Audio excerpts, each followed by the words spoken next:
తెలుగుదేశం పార్టీలో ఆయన సీనియర్ నేత. గత కొంతకాలంగా ప్రత్యక్ష రాజకీయాలకు దూరంగా ఉంటూ ఎమ్మెల్సీ పదవిలో కొనసాగుతూ వస్తున్నారు. అయితే ఆ పదవి కాస్త ఈ నెలాఖరు నాటికి ముగుస్తూ ఉండడంతో మరో ఛాన్స్ ప్లీజ్ అంటూ అధిష్టానానికి ప్రతిపాదన చేశారని సమాచారం. ఆయన ప్రతిపాదనకు చిన్నబాబు అడ్డం పడ్డారని పార్టీ వర్గాల్లో చర్చ నడుస్తోంది. ఆయనవన్నీ అవుట్డేటెడ్ పాలిటిక్స్, ఇప్పుడు ఆయన మనకు వద్దులే అని చిన్నబాబు వ్యాఖ్యానిస్తున్నారని చెప్పుకుంటున్నారు. దాంతో మరోసారి ఎమ్మెల్సీ కావాలనే ఆయన కోరిక నెరవేరేలా లేదని ఆయన అనుచరులు చెప్పుకుంటున్నారు. ఆ సీనియర్ నేత రాజకీయ జీవితం ముగిసినట్లే అనే చర్చ రాజకీయ వర్గాల్లో జోరుగా సాగుతోంది. టీడీపీలో చంద్రబాబు తర్వాత నెంబర్ 2 స్థానంలో కొనసాగుతూ వచ్చిన సీనియర్ నాయకుడు మాజీ మంత్రి యనమల రామకృష్ణుడు. ఆయన టీడీపీ ఆవిర్భావం నుండి పార్టీలో పనిచేస్తూ వచ్చారు. తుని నియోజకవర్గం నుండి వరుసగా 6 సార్లు ఎమ్మెల్యేగా గెలిచారు. ఎన్టీఆర్, చంద్రబాబు హయాంలో అనేక మంత్రి పదవులతో పాటుగా స్పీకర్గా పనిచేసిన అనుభవం యనమలకు ఉంది. రాజకీయాల్లో ఎన్నో ఆటుపోట్లకు, పరిణామాలకు ప్రత్యక్ష సాక్షి. 2009 ఎన్నికల్లో ఓటమి చెందిన యనమల అప్పటి నుండి పోటీ చేయకుండా ఎమ్మెల్సీగానే కొనసాగుతూ వచ్చారు. ఎమ్మెల్యే కోటాలో ఎమ్మెల్సీగా, టీడీపీ పొలిట్ బ్యూరో సభ్యునిగా ఇప్పటి వరకు ఉంటూ వచ్చారు.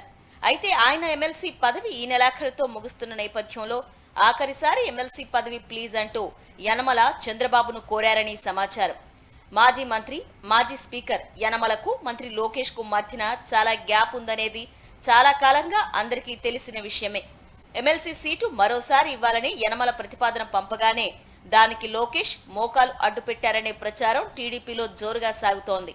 యనమల రాజకీయాలకు నేటి తరానికి సరిపోవని, ఇక ఆయన అవసరం పార్టీకి లేదని లోకేష్ అంటున్నారట.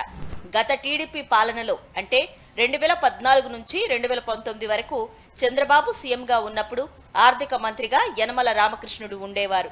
అప్పుడు ఆయన దగ్గరకు లోకేష్ ఓ ఫైల్ పంపించారట. దాన్ని ఓకే చెయ్యాలని కోరారట. దానిపై చంద్రబాబు సంతకం ఉంటేనే ఆ ఫైల్ మీద సంతకం పెడతానని అప్పటి ఆర్థిక మంత్రి యనమల లోకేష్ ఫేవర్ ను సున్నితంగా తిరస్కరించారని అప్పట్లో టీడీపీ వర్గాల్లో చర్చ నడిచింది. దీంతో అప్పటి నుండి యనమల, లోకేష్ కి మధ్య గ్యాప్ మొదలైందని టాక్. దాని ఫలితమే ప్రస్తుతం ఆయనకు ఎమ్మెల్సీ సీటు ఆగిపోయిందని రాజకీయ విశ్లేషకులు భావిస్తున్నారు. మరోవైపు యనమల కుమార్తె దివ్య గత ఎన్నికల్లో తుని నుండి పోటీ చేసి ఎమ్మెల్యేగా గెలిచారు. ఈమెతో పాటుగా యనమల చిన్నల్లుడు మహేష్ ఏలూరు ఎంపీగా ఉన్నారు. అలాగే యనమల వియంకుడు పుట్టా సుధాకర్ మైదుకూరు ఎమ్మెల్యే.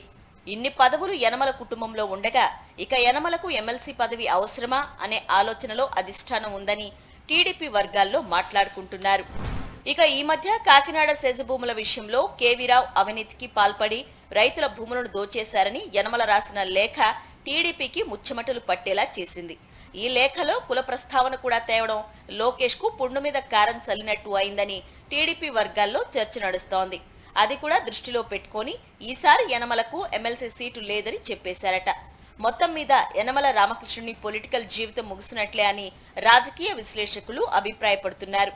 రాజ్యసభ పదవిపై ఆయన పెట్టుకున్న ఆశలు అడియాసలు అయ్యాయని అనుకుంటున్నారు. రాజకీయాల్లోకి వచ్చినప్పటి నుంచి దశాబ్దాలుగా చంద్రబాబుకు నమ్మిన బంటుగా ముద్రపడినప్పటికీ లోకేష్ కారణంగా యనమల రాజకీయ జీవితానికి ఎండ్ కార్డు పడిందని రాజకీయ విశ్లేషకులు భావిస్తున్నారు.